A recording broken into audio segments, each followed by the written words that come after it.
দর্শক সবাইকে আমন্ত্রণ বৈশাখী টেলিভিশন নিয়মিত স্বাস্থ্য বিষয়ক আয়োজন বৈশাখী হেলথে আজকের পর্বে পুরো আয়োজন জুড়ে আপনাদের সাথে আছি আমি ডাক্তার ফারজানা আলী। আমরা এই আয়োজনে সমসাময়িক বিভিন্ন রকমের রোগ নিয়ে আপনাদেরকে নতুন নতুন তথ্য এবং পরামর্শ দেওয়ার চেষ্টা করি। এরই ধারাবাহিকতায় আজ আমরা কথা বলবো শিশুদের জন্মগত হৃদরোগের প্রাথমিক লক্ষণ ও আধুনিক চিকিৎসা নিয়ে। এ বিষয়ে আলোচনায় আমাদের সাথে স্টুডিওতে উপস্থিত আছেন নবজাতক শিশু হৃদরোগ বিশেষজ্ঞ অধ্যাপক ডাক্তার মোহাম্মদ তারিকুল ইসলাম, চেয়ারম্যান শিশু হৃদরোগ বিভাগ, বাংলাদেশ মেডিকেল বিশ্ববিদ্যালয়, শাহবাগ, ঢাকা। স্যার, আমন্ত্রণ জানাচ্ছি আমাদের আজকের পর্বে। কেমন আছেন? ধন্যবাদ। হ্যাঁ, আমি ভালো আছি। স্যার, শুরুতে একটু জানতে চাই শিশুদের জন্মগত হৃদরোগ বিষয়টি কি? আসলে জন্মগত হৃদরোগ বলতে আমরা বুঝি একটা শিশু জন্মের সময় মায়ের গর্ভাবস্থা থেকে যে ত্রুটিগুলো নিয়ে জন্মগ্রহণ করে সেটাকে আসলে আমরা জন্মগত হৃদরোগ বলে থাকি। তো এই ত্রুটিগুলো নানান রকম হতে পারে। যেমন হার্টে আমরা যেটা সাধারণত বুঝি যে হার্টে ছিদ্র নিয়ে জন্মগ্রহণ করে থাকে। এছাড়াও আসলে ভালভের সমস্যা এবং রক্তনালীর সমস্যা নিয়েও জন্মগ্রহণ করে থাকে। স্যার, আপনি জন্মগত হৃদরোগের বিষয়টা বলছিলেন শিশুদের। এই শিশুদের জন্মগত হৃদরোগ হওয়ার পেছনে কারণগুলো কি কেন হচ্ছে? আচ্ছা, আসলে জন্মগত হৃদরোগের যে এক্স্যাক্ট কারণ কি সেটা কিন্তু এখনও আবিষ্কার করা যায় নাই। তবে অনেকগুলো ফ্যাক্টর আছে, যেমন মায়ের গর্ভাবস্থায় বিশেষ করে প্রথম যে 3 মাস সে সময় যদি মায়ের কোনো অসুখ হয়ে থাকে এবং তখন যদি কোনো চিকিৎসা সে গ্রহণ করে থাকে, অ্যান্টিবায়োটিক সহ অন্যান্য যে ওষুধপত্র সেগুলো যদি খেয়ে থাকে, মায়ের যদি ডায়াবেটিস থাকে, হাইপারটেনশন থাকে, তাহলে শিশুর জন্মগত হৃদরোগ হওয়ার সম্ভাবনা অনেক বেড়ে যায়। এছাড়া যদি ফ্যামিলিতে এরকম জন্মগত হৃদরোগের আগে হিস্ট্রি থেকে থাকে তাহলেও জন্মগত হৃদরোগের হওয়ার সম্ভাবনা অনেক বেশি থাকে। কিন্তু আসলে এখনও কেন হয় এক্স্যাক্টলি এই কারণটা এখনও নির্ণয় করা যায়নি। স্যার, আপনি বলছিলেন যে মায়ের যদি কোনো যখন শিশু মায়ের ওরষ্ঠজাত থাকে তখন যদি মায়ের কোনো ইনফেকশন হয় বা কোনো সমস্যা হয় তাহলে জন্মগত ত্রুটি হতে পারে, এবং এক্স্যাক্ট যে কারণটা সেটাও কিন্তু এখনও আবিষ্কার হয়নি। একটু জানতে চাই যে একজন মা কি লক্ষণগুলো প্রকাশ পেলে বুঝতে পারবেন যে তার শিশুটি জন্মগত হৃদরোগের সমস্যায় ভুগছেন? আচ্ছা, লক্ষণগুলোর মধ্যে আসলে কিছু কিছু রোগ আছে যেগুলো জন্মের পরপরই আসলে লক্ষণ দেখা দেয়, আবার কিছু কিছু আছে যেগুলো লক্ষণগুলো প্রকাশ পেতে বেশ সময় লাগে। আর ওভারঅল আসলে আমরা এই জন্মগত হৃদরোগকে সাধারণত 2টি ভাগে ভাগ করি। একটা হচ্ছে যে নীল হয়ে যাওয়া, মানে যাদের অক্সিজেনের অভাব হয় এই জন্মগত হৃদরোগের কারণে, তারা আসলে অক্সিজেন ঘাটতির কারণে দেখা যায় যে ঠোঁট, জিহ্বা, আঙ্গুল এগুলো নীল হয়ে যায়। তো এগুলোকে আমরা বলি সায়ানোটিক কনজেনিটাল হার্ট ডিজিজ। আর কিছু আছে যেগুলো আসলে নীল হয় না, সেগুলো আসলে অক্সিজেন ঘাটতি হয় না কিন্তু ছিদ্র থাকে।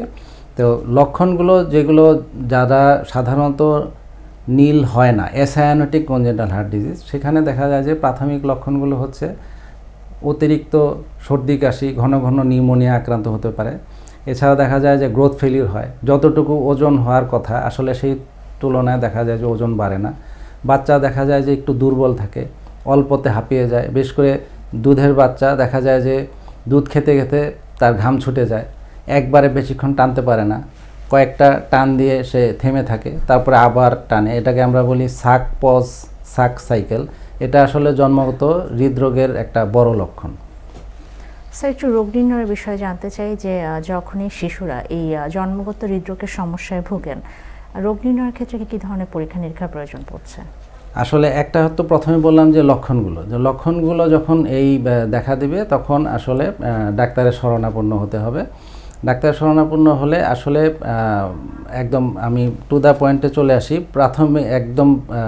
প্রাথমিক যে ডায়াগনোসিস সেটা হচ্ছে আমরা বলি ইকোকার্ডিওগ্রাফি। তো ইকোকার্ডিওগ্রাফি করলে আসলে বাচ্চার জন্মগত হৃদরোগ আছে কি না, কোন পর্যায়ে আছে বা চিকিৎসা পদ্ধতি কী হবে, সব কিছু আসলে ইকোকার্ডিওগ্রাফি করার পরে নির্ণয় করে ফেলা যায়। স্যার একটু চিকিৎসা সম্পর্কে জানতে চাই যে হৃদরোগের সমস্যা নিয়ে যখন মায়েরা তাদের বাচ্চাদেরকে নিয়ে আপনাদের কাছে আসেন, চিকিৎসা কিভাবে দিচ্ছেন? কারণ অনেকগুলো কারণ কিন্তু আপনি বলছিলেন এবং বিভিন্ন ধরনের কিন্তু হৃদরোগের জটিলতায় রোগীরা ভুগছেন, শিশুরা। সেক্ষেত্রে চিকিৎসা কিভাবে দিচ্ছেন? আচ্ছা, এখন এই আসলে হৃদরোগ তো নানান রকম আছে। তো এর মধ্যে আসলে দেখা গেছে যে ছোট ছোট যেগুলো ছিদ্র, বিভিন্ন রকম এএসডি, ভিএসডি, পিডিএ, এগুলোর জন্মের পরপর যেগুলো দেখা দেয়, তাদের দেখা গেছে যে একটা নির্দিষ্ট সময় পরে প্রায় 70% এগুলো কিন্তু প্রাকৃতিকভাবেই বন্ধ হয়ে যায়। আর যেগুলো একটু বড় ছিদ্র থাকে অথবা জটিল, মানে আমরা কমপ্লেক্স কনজেনিটাল হার্ট ডিজিজ বলি, সেগুলো আসলে প্রাকৃতিকভাবে বন্ধ হয় না, সেগুলোরই আসলে চিকিৎসার প্রয়োজন হয়।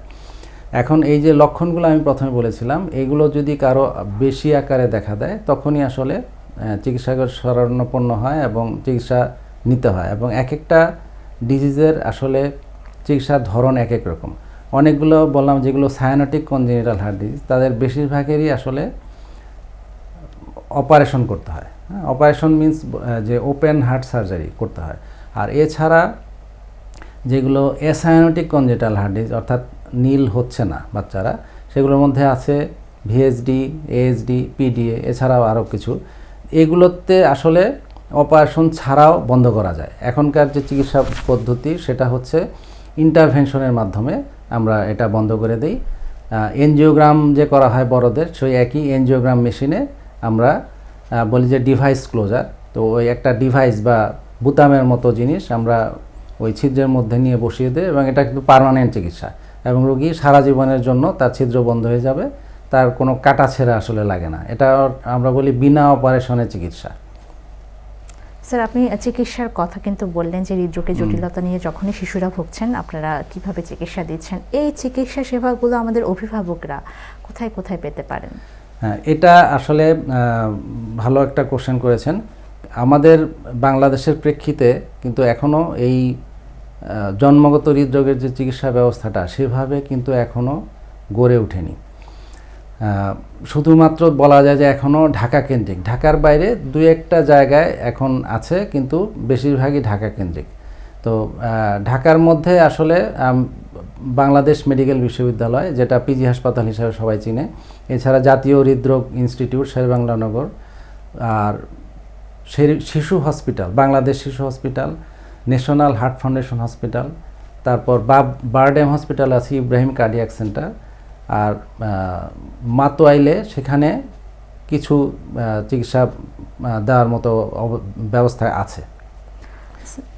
এই প্রতিষ্ঠানগুলোর বাইরে আসলে এই জন্মগত হৃদরোগের চিকিৎসা তেমন একটা এখনও হচ্ছে না।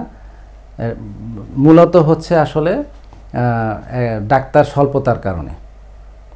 স্যার আপনি কিন্তু বলছিলেন যে আসলে আমাদের চিকিৎসা ব্যবস্থার ক্ষেত্রে কিছুটা স্বল্পতা আছে, বিশেষত শিশুদের হৃদরোগের সমস্যার ক্ষেত্রে আসলে কোথায় কোথায় চিকিৎসা সেবা আমাদের অভিভাবকরা পাবেন সে বিষয়টিও আপনি বলছিলেন। সার্বিকভাবে যদি অভিভাবকরা তাদের শিশুদের এই জন্মগত ত্রুটিতে সঠিক সময়ে চিকিৎসা না দিতে পারেন, তাহলে তার শিশুর কী ধরনের জটিলতা হতে পারে? আচ্ছা, আসলে এখানেও আসলে এক একটা জন্মগত হৃদরোগের যে ভবিষ্যৎ আসলে এক এক রকমের। তো বেশিরভাগ যেগুলো হয়, যদি চিকিৎসা করা না হয় তাহলে শ্বাসকষ্ট বাড়তেই থাকে, এবং এক সময় দেখা যায় যে এই যে ছিদ্রগুলা দিয়ে অতিরিক্ত রক্ত আসলে ফুসফুসে চলে যায়। তো ফুসফুসে চলে গেলে এই অতিরিক্ত রক্ত আসলে ফুসফুস নিতে পারে না। ফুসফুসের যে রক্তনালীগুলো, এগুলো প্রাকৃতিকভাবে আসলে খুব পাতলা এবং এগুলো বেশি প্রেশার নিতে পারে না। তো অতিরিক্ত রক্ত আসার কারণে ফুসফুসের ভিতরের যে রক্তনালীগুলো সেগুলোর মধ্যে আসলে পরিবর্তন হতে থাকে, এবং পরিবর্তন হতে হতে একটা সময় দেখা যায় যে এগুলো ইরিভার্সিবল স্টেজে চলে যায়। ইরিভার্সিবল স্টেজ বলতে বোঝায় যে তখন এগুলো আর পূর্ব অবস্থায় আর ফিরে আসবে না। তো এরকম অবস্থায় যখন চলে যায় তখন আসলে আর কিছু করার থাকে না। হ্যাঁ, তো এর জন্য এই যে ফুসফুসের যে রক্তনালীগুলো পরিবর্তন, এইগুলো যখন প্রাথমিকভাবে শুরু হয় তখনই আসলে চিকিৎসা নিয়ে নিতে হয়, যাতে এটা আর পরবর্তী স্টেপে যেতে না পারে। স্যার, জটিল অবস্থায় যাওয়ার আগে অবশ্যই অভিভাবককে শিশুদের হৃদরোগের যে জটিলতাতে লক্ষণগুলো প্রকাশ পায় সেই প্রকাশগুলো পেলে অবশ্যই চিকিৎসকের শরণাপন্ন হবেন। স্যার, অসংখ্য ধন্যবাদ আমাদের সাথে সম্পৃক্ত হওয়ার জন্য। আশা করি আমাদের আজকের পর্ব থেকে দর্শকরা গুরুত্বপূর্ণ তথ্য এবং পরামর্শ পেয়েছেন। আপনাকেও ধন্যবাদ এবং দেশের সমস্ত দর্শক যারা শুনছেন তাদের সবাইকেও ধন্যবাদ। ধন্যবাদ স্যার। দর্শক, শেষ করছি আমাদের আজকের পর্ব। সবাই ভালো থাকুন, সুস্থ থাকুন। ধন্যবাদ সবাইকে।